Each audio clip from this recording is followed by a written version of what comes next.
Notre tout premier invité s'appelle M. Aimé Mutombo, qui est journaliste et expert justement en matière d'infrastructure pour avoir effectué beaucoup des descentes sur terrain et évolué également dans ce programme PEDEL de 145 territoires à travers la République démocratique du Congo. On revient ici sur ce plateau sur les défis qui attendent le nouveau Premier ministre de la République démocratique du Congo, M. Aimé Mutombo. Bonjour et bienvenue à vous. Merci beaucoup, Madame Arlette Boutella, ça fait longtemps. Merci pour l'invitation et merci également à tous les téléspectateurs des Télé 50 qui sont disséminés à travers toute la République démocratique du Congo et à l'extérieur, qui sont en train de nous suivre maintenant. C'est un réel plaisir de vous avoir sur ce plateau. Aujourd'hui, on revient encore cette bonne nouvelle. On dira, oui, la masculinité positive. Le chef de l'État l'a annoncé que ça pourrait être une femme. Le Premier ministre est désormais connu. Une dame, Madame Judith Souminois Toluka. On s'habituera finalement à prononcer son nom régulièrement à travers les éditions, évidemment. Aujourd'hui, on revient quand même pour se dire, oui, quels sont les problèmes majeurs de la République démocratique du Congo, parce que être nommé, c'est quelque chose, mais les problèmes et résoudre ces problèmes, c'est aussi autre chose. Merci beaucoup, Madame Arlette Boutella. Premièrement, avant d'entrer dans le vif du sujet de votre question, j'aimerais d'abord féliciter le président de la République qui a fait ce choix en termes de casting. C'est un très bon casting, déjà pour le départ de ce deuxième quinquennat. Vous savez, les Français disent qu'il faudrait mettre l'homme qu'il faut à la place qu'il faut. Moi, je suis de ceux qui pensent que Madame Judith Souminois Toluka, l'actuelle Premier ministre, qui a été nommée hier comme première dame à la tête de la primature, c'est un très bon casting. Cette dame, c'est une technocrate. Elle est plus technocrate que politicienne. C'est quelqu'un de terrain. C'est quelqu'un qui a piloté un projet qui a donné des résultats. Un projet que j'ai assuré vraiment, je dirais, près de 70% de communication et d'accompagnement. J'ai eu le privilège également d'accompagner cette dame, d'être dans sa suite dans quelques provinces, dans quelques territoires, à peu près 30 sur les 145. Vu son agenda, vous voyez, parfois on responsabilise aussi certaines personnes. J'ai dit ici que c'est un très bon choix. C'est l'homme qu'il faut à la place qu'il faut. Je suis aussi de ceux qui pensent que cette dame va vraiment relever les défis. Il y a des gens de mauvaise foi qui parlent en termes de compétences. Madame, vous savez, quand on parle compétences, on ne voit pas les sexes. C'est une dame de fer qui a le cœur d'une mère. C'est une mère et puis elle est expérimentée. Aujourd'hui, si vous tapez Judith Souminois Toluka sur les réseaux sociaux, Internet, vous allez voir la biographie de cette dame. Elle a une biographie et une expérience que je ne peux pas vanter ici parce que c'est réel ce qui s'est dit là.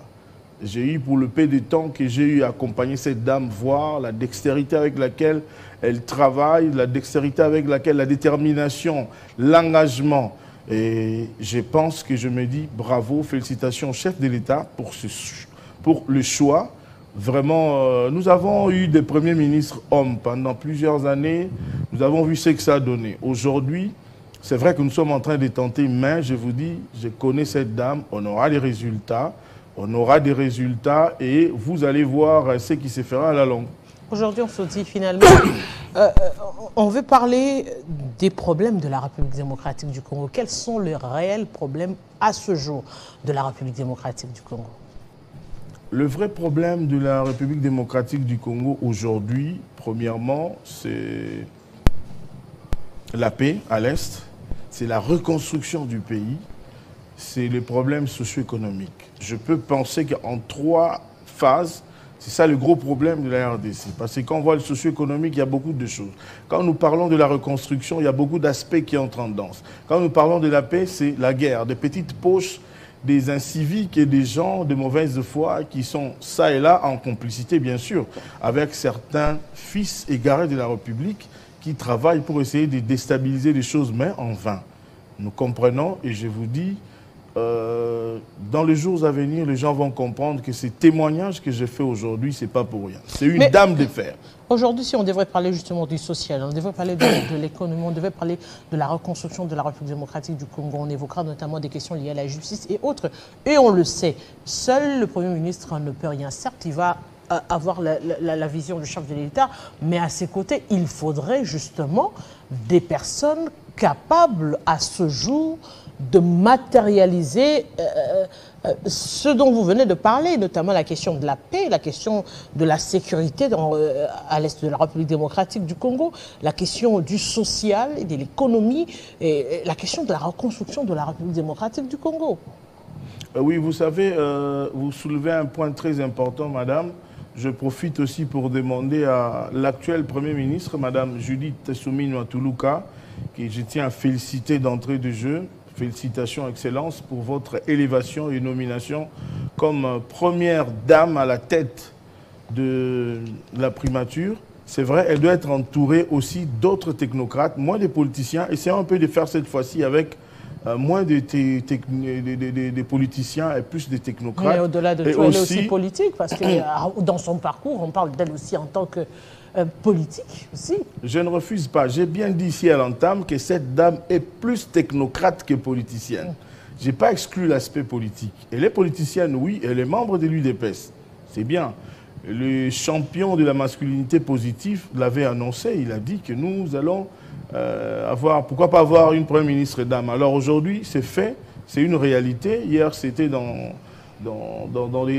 des imaginations. Aujourd'hui, c'est une réalité. Judith Suminwa Tuluka est première ministre. L'ère est maintenant, nous attendons le gouvernement de la République et nous demandons au chef de l'État et même à Mme Judith Suminwa que ça ne prenne plus beaucoup de temps, la sortie du prochain gouvernement, et que le chef de l'État soit vraiment très sévère pour voir que le chef puisse nous placer les hommes qu'il faut à la place qu'il faut pour que nous puissions en tout cas récupérer tous ces petits retards des 3 premiers mois de l'année 2024. Aujourd'hui, si on devrait parler justement de cette fonction de Premier ministre, c'est vrai que parmi son nom qui était cité comme ça dans la foulée, il y avait aussi tant d'autres noms des technocrates dont on parlait notamment de Matata Ponyo. Cela exprimait justement ce souci de la population de voir évoluer les choses, de voir des technocrates finalement arriver à matérialiser les choses comme telles. Aujourd'hui, si on associe cette fonction à Mme Suminwa, on se dit, est-ce que ça pourrait justement aboutir à un gouvernement comme on l'a vu d'antan, par exemple, à l'époque de Matata Ponyo, où l'on voulait avoir des gens intègres, disciplinés, avec une logique de vouloir toujours bien faire les choses. Exactement, Madame Arlette Boutela. Ces jours, nous n'avons pas besoin des gens qui vont venir pour apprendre.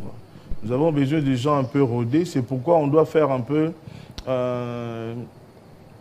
on doit mélanger, c'est-à-dire les jeunes et vieux, pour essayer. On va pas, c'est vrai, on ne va pas prendre des gens qui n'ont pas travaillé nulle part pour venir directement. C'est vrai, on veut le renouvellement des visages des gens dans ces gouvernements, mais aussi, c'est qu'il faudrait marteler, il n'y a pas de gens dans ces gouvernements. La compétence et l'expertise. La compétence et l'expertise, oui, mais il y a des personnes, quelques ministres qui n'ont pas démérité aussi dans ces gouvernements. Il y a des gens qui ont produit des résultats que le chef pourrait aussi peut-être reconduire. Je ne viens pas pour faire l'avocat des XY ici, mais je viens pour donner ma pensée et ma façon de voir les choses. Nous avons besoin de l'expertise, nous avons besoin de l'expérience, des gens qui vont travailler d'abord pour lutter contre la pauvreté, des gens qui vont travailler pour lutter contre la corruption, parce que la corruption aussi, ça gangrène un peu les choses. C'est ce qui a fait aussi que nous puissions avoir un peu du retard. Mais avec le travail excellent que M. Jules Alingué était en train de faire, aujourd'hui en complicité avec Mme Judith Suminwa, les choses vont bien se faire. Moi, je suis de ceux qui pensent, vous savez, il y a beaucoup de gens qui pensent toujours dans le mal. Moi, je suis de ceux qui pensent que les gouvernements actuels, qui sera piloté par cette dame, nous allons avoir des résultats. C'est vrai, parfois, il faudrait être patient, mais nous insistons que le chef de l'État soit vraiment intransigeant par rapport... Très effacé, il faudrait le dire. Elle a été VPM au niveau du plan, du ministère du Plan, à peine visible, à peine on pouvait l'entendre. On se dit aujourd'hui, l'opinion d'ailleurs s'interroge pour dire, est-ce que finalement, ce n'est pas... chercher à mettre quelqu'un qui ne va finalement pas mettre le président de la République le bâton dans le roue, qui sera là pour dire oui et amen. Non. Non, pour ceux qui ne connaissent pas cette dame, c'est une dame très expérimentée. Je vais vous expliquer. Je vais vous expliquer. Il y a un programme très grand, un meilleur de programme parmi tous les programmes que le chef de l'État a pu initier, un programme qui a réussi à plus de 90%. J'insiste bien, c'est l'un des programmes qui a réussi à plus de 90%. Le programme, c'est lequel? C'est le PDL, le programme de développement local des 145 territoires. Et qui a piloté ce programme? C'est cette dame. J'ai eu le privilège, je le disais ici, d'accompagner cette dame dans certains territoires. Avec cette dame, j'étais dans sa suite, nous sommes allés à Beni, à Massissi, à Sac, là où il y a la guerre, il y a des crépitements des balles. L'objectif, c'était quoi? C'est de faire voir à ces gens-là et de faire voir à l'opinion publique que le chef de l'État n'avait pas oublié les populations de ce coin de la République. Et il y a des ouvrages qu'elle a inaugurés, réceptionnés, je voulais dire, qu'elle a réceptionnés avant que le chef de l'État puisse inaugurer un ouvrage dans l'ensemble pour que ça donne l'ouverture des autres centres de santé et même bâtiments, comment dirais-je, écoles construits dans le cadre du PDL. Ce programme est une réussite. Je disais que je suis parmi les rares journalistes qui ont accompagné la visibilité de ce programme à près de 70%. Ce programme a réussi. J'ai fait près de 30 territoires dans sa suite pour l'accompagner, pour voir des réalités. C'est une dame sur qui les Congolais peuvent compter. C'est-à-dire le Congolais, au lieu d'entrer dans des bêtises comme je vois dans les réseaux sociaux, c'est mieux que nous puissions soutenir cette dame, que nous puissions soutenir le chef de l'État, soutenir le gouvernement qui va sortir dans les heures qui suivent, dans les jours qui suivent, pour que nous puissions avoir les résultats. Nous devons tous regarder sur une même direction en tant que Congolais, parce que le devoir et l'amour de tout Congolais ne peut être que le développement. Nous avons eu un grand retard. Vous savez que là où il y a, permettez-moi d'ouvrir une petite parenthèse, madame, là où il y a des écoles et des centres de santé construits dans le cadre du PDL, il y a des coins en RDC ou dans des territoires, il n'y a aucun bâtiment construit avec matériaux durables. J'ai vu comment est-ce que cette dame était en train de faire des contrôles de qualité avec des briques et tout ça. Dans certains coins là où nous étions, nous sommes embourbés dans certaines forêts. C'est une dame qui est plus sur le terrain qui est dans son bureau IP. C'est-à-dire, le fait d'avoir travaillé un peu à côté de cette dame, je compris que c'est une dame très dynamique, très déterminée, et cette dame donnera des résultats. Je vous le dis. Aujourd'hui, vous allez voir, et surtout, je suis très content. Pourquoi? Parce que le PDL 145 territoires, qui n'est qu'à sa première phase, je vois que la suite du PDL sera vraiment une suite très exceptionnelle. Est-ce que cela n'annonce pas l'image de ce que sera le gouvernement finalement? Parce que si on regarde très bien, on verra que elle est pratiquement dans la lignée Matata, Mokoko Samba, pour avoir d'ailleurs collaboré aussi avec Mokoko Samba. Oui, on se dit finalement, c'est cette école-là que veut actuellement implanter Félix Tshisekedi. Ce n'est pas déjà, ça ne nous donne pas déjà l'image du prochain gouvernement, des personnes assez sobres, pas très politiques, plus sur terrain, plus pragmatiques quand même. Exactement, Madame Boutella, je suis d'accord avec vous. Le chef de l'État, lors de son discours d'investiture, a parlé des erreurs du passé qui devraient corriger. Alors, dans la gouvernance des Sama et la gouvernance des Souminois, nous devons corriger les erreurs du passé. C'est-à-dire, on doit avoir une rigueur. Vous connaissez, je ne suis pas venu ici peut-être pour parler de ces erreurs, il y en a, il y a aussi des réussites et des projets, mais dans la vie, toute œuvre humaine a toujours des petits défauts par-ci par-là. Donc vous voyez, il faudrait, c'est-à-dire l'homme est perfectible. Quand nous travaillons, nous pouvons voir que voilà, ici il y a eu des ratés, ici il y a eu le bilan du chef de l'État, j'ai eu à les dire et à les présenter ici plusieurs fois. Vous m'avez reçu, je vous ai parlé, si vous vous rappelez la dernière fois, qu'il y avait 11 projets réussis du chef de l'État qui devait lui donner un second mandat. J'ai parlé de ça. Et parmi les projets, le deuxième projet que j'ai énuméré, c'était le PDL 145 territoires. Le PDL, c'est un projet qui répond et qui résout les différents problèmes. C'est une réponse aux différentes préoccupations des gens.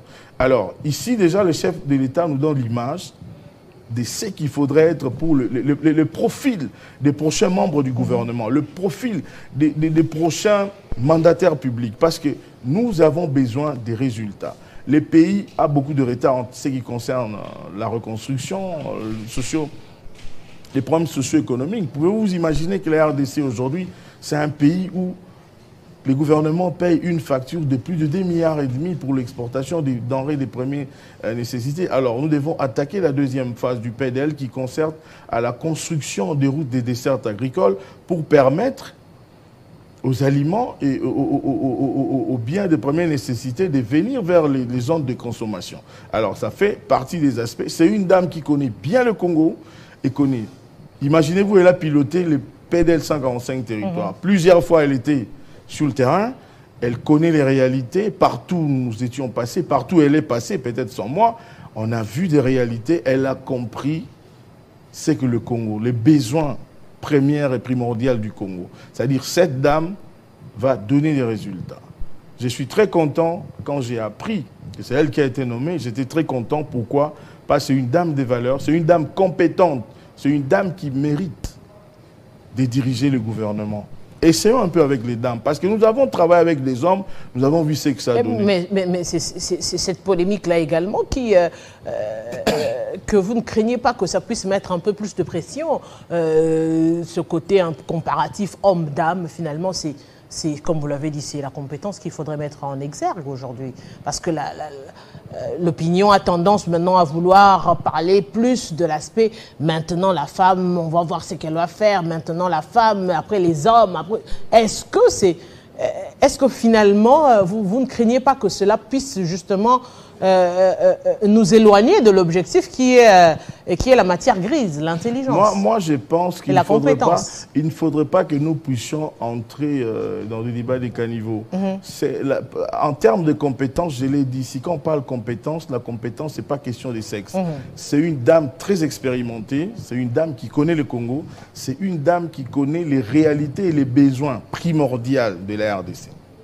Donc, cette dame va donner des résultats. Cette dame, vous allez voir, retenez la date d'aujourd'hui et surtout aux téléspectateurs qui sont en train de nous suivre, vous allez voir, c'est-à-dire cette dame va diriger autrement. Ce sont des gens, en fait, elle est de la nature des gens qui travaillent dans une gouvernance axée sur le résultat. Le résultat du PDL, moi je le dis, démontre déjà à suffisance combien est-ce que demain, après-demain, le travail et le problème du Congo. Vous savez, on est Premier ministre, oui, mais on coordonne l'action gouvernementale. On a un ministre des infrastructures, on a un ministre de la santé, on a un ministre du sport, vous comprenez? Mais vous coordonnez. Mais quand vous avez déjà une vision, vous avez une rigueur, vous avez la volonté, les capacités, comment je peux dire, l'expérience, donc c'est facilement que vous puissiez faire. Vous savez, les mamans et les papas, nous sommes différents. Donc, elle a le cœur d'une mère, cette dame. Et je ne suis pas venu pour faire le dialélo, mais c'est quelqu'un que je connais, quelqu'un que j'ai palpé l'expérience. C'est comme ça que j'ai dit, d'entrée de jeu, je l'ai expliqué ici pour féliciter le chef de l'État, parce que le problème qui se pose aussi, c'est un problème de casting. Le casting a été très bien fait, mais nous voulons que, dans cette même logique, que le chef de l'État fait un bon casting pour le Premier ministre, que ça parte aussi au niveau du membre du gouvernement, que ça ne puisse plus trop traîner. Est-ce que ce n'est pas l'inverse qui pose toujours problème? C'est-à-dire, au lieu de partir sur le profil et adjoindre à ces profils des personnes qu'il faut, on fait peut-être l'inverse. On prend des gens pour finalement leur donner des job descriptions après. Oui, c'est ce qui tue aussi notre pays, madame. Vous savez, les pouvoirs de partage de gâteaux, pouvoir de partage de responsabilités par-ci, par-là. Vous savez, pour travailler pour le pays, il ne faudrait pas seulement être ministre. Hein. Moi, j'ai un travail que j'ai fait et je suis très fier du travail que j'ai fait. Je montre ce que le gouvernement est en train de faire pour la population, mais je démontre aussi là où il y a des besoins, où il faudrait que le gouvernement réponde. Vous voyez un peu. Ici, j'aimerais m'adresser à tous les membres du parti politique, en commençant par l'UDPS et les autres partis. Si vous ne vous retrouvez pas dans le prochain gouvernement, ne faites pas de ça un problème. Parce que nous sommes tous des Congolais. Vous comprenez bien? En commençant par le premier parti, la première force politique de la République démocratique du Congo, l'UDPS, qui est dirigé par Augustin Kabouya, jusqu'au dernier parti, je ne sais pas si c'est quel parti, Je parle ici en termes d'élus, parce que la première force politique, c'est l'UDPS. Il faudrait que les politiciens, si vous n'êtes pas, même si vous êtes cacique, si vous n'êtes pas dans le prochain gouvernement, vous pouvez aussi autrement travailler pour la République. Je suis de ceux qui découragent les jeunes, qui sont en train de voir pour traverser à là-bas, pour faire la rébellion et combattre la République. Nous sommes contre ce genre de pratiques. Si vous n'êtes pas dans le gouvernement, travaillez pour la République autrement. Madame Boutela, ce que vous faites là, vous faites un grand travail pour la population, pour le Congo. Vous voyez, vous informez les gens. Vous m'avez reçu ici aujourd'hui. Nous sommes en train d'échanger sur une pensée, de voir quelles seront les orientations et les priorités peut-être du prochain gouvernement. Alors, on ne peut pas avoir un gouvernement de tous les Congolais de 50. Et d'ailleurs, moi, je pense que nous pouvons avoir un gouvernement format réduit. Le gouvernement Sama, c'était 54 personnes à peu près. Mais ici, on peut avoir même un gouvernement de 30 personnes. Parce qu'il ne faudrait pas que tout le monde... Il y a des gens qui ont travaillé pour ce pays. Mais c'est cette rumeur qui circule déjà, un gouvernement de 30-35 personnes, finalement. Si c'est un gouvernement de 30 personnes, je suis d'accord avec ça. Mais il ne faudrait pas que nous puissions avoir un... Parce que beaucoup d'argent vont dans les institutions. Vous voyez un peu, nous avons un problème de la guerre, nous avons un sérieux problème de la reconstruction. Il y a beaucoup de choses à faire. C'est vrai, Félix Tshisekedi a placé les fondations, il a travaillé, il y a beaucoup de projets qu'il a initiés, qui ont réussi, il y a d'autres qui ont aussi pataugé, on doit le reconnaître. C'est ça que nous disons, nous devons corriger les erreurs du passé. Ce qui est bon à l'homme, c'est parce qu'il a la volonté, une détermination pour reconstruire ces pays. C'est ce que j'aime auprès du chef de l'État. En 2 ans et demi, il a pu démontrer sa volonté de transformer la République démocratique du Congo et surtout avec le programme du PDL parce que j'insiste parce que je connais les réalités et les besoins du Congo profond. Il faudrait que le programme du PDL ne soit pas un peu à l'arrêt, il faudrait que ça puisse continuer et poursuivi jusqu'à arriver à la 3e phase du PDL.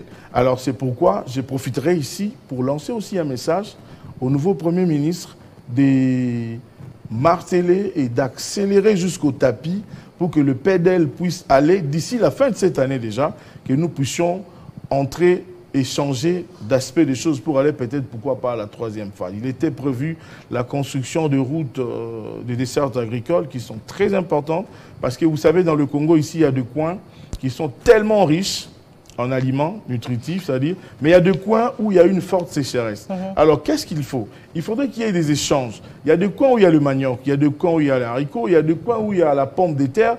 Alors, il faudrait, pour que ces échanges puissent se faire, il faudrait qu'il y ait des bonnes routes, des routes surtout des dessertes agricoles. Mais nous avons aussi une chance, déjà par rapport à ce quinquennat, le 7 milliards que la République a eu grâce à la révisitation du contrat sino-congolais qui est vraiment axé sur les routes. Et si nous mettons encore le budget de l'État, je suis en train de rêver et de voir et de dire aux gens que ces mandats ici de Félix Tshisekedi, les gens seront tellement surpris pour ce 2e quinquennat. Et surtout que nous avons maintenant à la tête du gouvernement une dame de fer, une dame très expérimentée, une dame de terrain, une dame qui maîtrise les réalités du Congo profond, c'est-à-dire cette gouvernance sera vraiment axée sur les résultats. Les résultats, les Congolais et les Congolaises vont voir et ils vont vraiment apprécier. Un message aujourd'hui pour terminer à tous les Congolais justement qui rêvent d'un Congo meilleur, qui rêvent d'un gouvernement pas que des warriors des noms, parce qu'il faudra le dire, ça c'est entre guillemets. On aura le temps de revenir quand même sur le bilan également du gouvernement Sama Lukonde et tous les membres du gouvernement. Ouais, un message, j'aimerais dire à la population congolaise d'une manière générale et particulièrement à celle de Kinshasa, sortant dans des polémiques inutiles pour dire non, voilà femme, voilà homme, non. En termes de compétences, quand on parle compétences, il n'y a pas question de sexe. Cette dame, c'est une dame très expérimentée. Soutenons d'abord le chef de l'État. Prions pour le chef de l'État parce que la destinée de nous tous, c'est aussi par rapport au chef de l'État. C'est le premier d'entre nous. Vous savez, tout ce qui s'est fait ici au Congo, c'est peut-être parce que Dieu autorise. Si on dit tout pouvoir vient de Dieu, n'est-ce pas? Alors, si Dieu n'était pas d'accord avec le pouvoir de Tshisekedi, vous allez voir, mais il est d'accord avec lui. Il est à son second mandat et il a confié les pays entre les mains de Dieu. Et nous disons que nous devons regarder sur la même direction, parler le même langage, soutenir les institutions, soutenir le chef de l'État, prier pour eux, booster. Et c'est comme ça que les autorités vont travailler pour nous donner des résultats. Félicitations à cette dame qui a été nommée hier. Je sais et je promets, je vous promets, je ne suis pas porte-parole de cette dame, mais du moins je tiens à vous rassurer. Je suis venu ici pour rassurer à la population que dans les jours qui viennent, nous allons voir beaucoup de changements, nous allons voir beaucoup de transformations, beaucoup de projets qui vont encore s'ajouter aux projets par exemple comme le PEDEL, la construction de routes et tout ça parce que déjà, comme je venais de le dire, nous avons un avantage déjà. Grâce à ces 7 milliards, nous allons relier les routes, c'est-à-dire qu'il y aura beaucoup de kilomètres qui seront construits parce que la route, là où la route passe, le développement suit. S'il y a des coins qui sont enclavés aujourd'hui, qui ne sont pas développés, c'est peut-être parce que il n'y a pas une connexion routière avec le chemin de fer, avec les routes et tout ça. C'est ce qui fait que certains coins continuent à rester enclavés. Mais faisons confiance à cette dame, Madame Judith Soumino Toulouka, une dame de fer, une dame qui travaille, qui donnera des résultats parce que sa gouvernance est axée sur les résultats. Vous avez vu, il y avait 3 agences qui ont été chargées pour la construction des ouvrages, des centres de santé, des bâtiments administratifs et même des écoles. Alors, il y a deux agences qui se sont fortement démarquées. C'est le Bureau central des coordinations qui dirige le directeur général Jean-Marc Bimoulumba, qui ont livré beaucoup des ouvrages en termes de livraison physique, suivi de la CFF, la cellule de financement en faveur des États fragiles, la CFF qui est dirigée par M. Alain Lungungu Kisoso. Ces 2 personnes ont vraiment travaillé sous le leadership de Mme Judith Soumino Toulouka et je demande encore pour terminer, Mme Arlette Boutela, que ce programme puisse continuer. Il y avait un petit souci de financement par rapport à ce programme. Nous demandons aux autorités d'essayer un peu de décaisser pour que ce programme ne s'arrête pas, que nous puissions continuer parce que c'est un programme très important qui répond au jour le jour aux préoccupations et aux programmes des populations disséminées à travers la République démocratique du Congo, Monsieur, qui attendent la construction des infrastructures de divers types, des écoles, des routes, des centres de santé, des stades et même des chemins de fer et ainsi de suite. Monsieur Moutombo, je vous dis merci. Merci, c'est moi qui vous remercie, Madame. Aimables téléspectateurs, nous allons continuer cette fois-ci dans la même lancée pour parler du profil, plutôt des défis qui attendent le nouveau Premier ministre, mais également la particularité du Haut-Touélé, et c'est tout de suite.